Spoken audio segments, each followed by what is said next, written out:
ఈ సెలబ్రిటీలు ఏ బ్రాండ్స్ కి ప్రాతినిధ్యం వహిస్తున్నారో తెలుసా? పూర్తి వివరాలకు చదవండి రేపటి సాక్షి దినపత్రిక.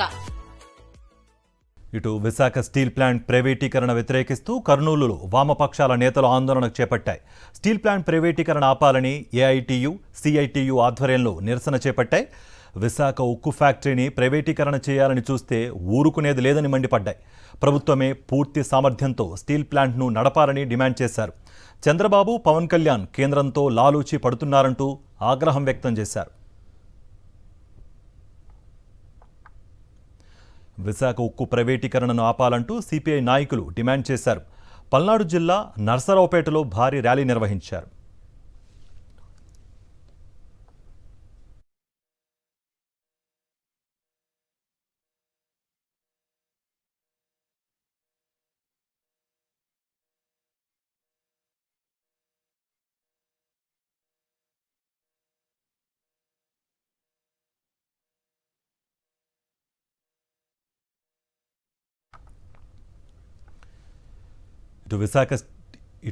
విశాఖ స్టీల్ ప్లాంట్ ప్రైవేటీకరణను వ్యతిరేకిస్తూ కర్నూలులో వామపక్షాల నేతలు ఆందోళనకు దిగాయి. స్టీల్ ప్లాంట్ ప్రైవేటీకరణ ఆపాలని ఏఐటీయూ, సిఐటియు ఆధ్వర్యంలో నిరసన చేపట్టాయి.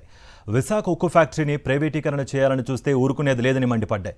ప్రభుత్వమే పూర్తి సామర్థ్యంతో స్టీల్ ప్లాంట్ను నడపాలని డిమాండ్ చేశారు. చంద్రబాబు, పవన్ కళ్యాణ్ కేంద్రంతో లాలూచి పడుతున్నారంటూ ఆగ్రహం వ్యక్తం చేశారు. ఇదే అంశానికి సంబంధించి మరింత సమాచారం మా ప్రతినిధి లోకేష్ అందిస్తారు. లోకేష్,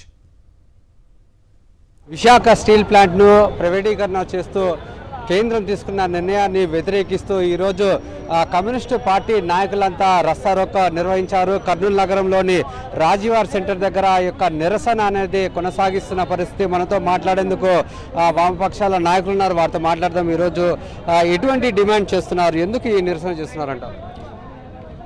ఈరోజు రాష్ట్ర చరిత్రలోనే విశాఖ ఉక్కు ఆంధ్రుల హక్కు అని 32 మంది బలిదానంతో సాధించుకున్నటువంటి విశాఖ ఉక్కు ఈరోజు ప్రైవేట్ పరం చేయాలని చెప్పేసి కేంద్రంలో ఉన్నటువంటి బీజేపీ ప్రభుత్వం మరి ఈరోజు ప్రయత్నం చేస్తుంది.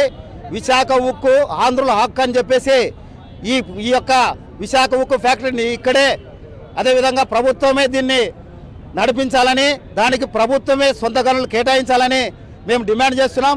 అయితే నరేంద్ర మోడీ ఈరోజు మరి విశాఖ ఉక్కుని ఈ దేశ సంపదను కొల్లగొట్టేటువంటి కార్పొరేట్ శక్తుల ఆలోచనలకు అనుకూలంగా వారికి దారాదత్తం చేయడానికి ఈరోజు మరి జపాన్ కంపెనీకి ఇప్పటికే ఫోక్సో కంపెనీకి భూములు కట్టబెట్టాడు.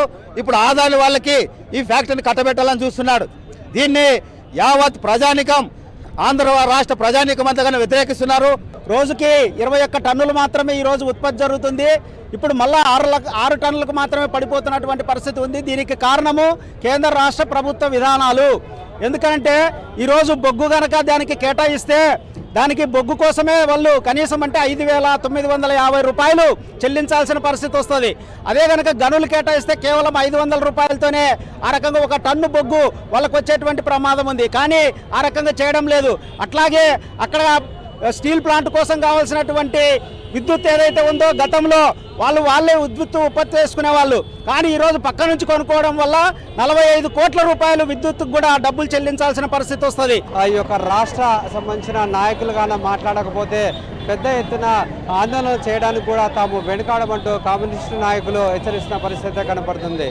కెమెరామెన్ శేఖర్తో లోకేష్, సాక్షి టీవీ, కర్నూలు.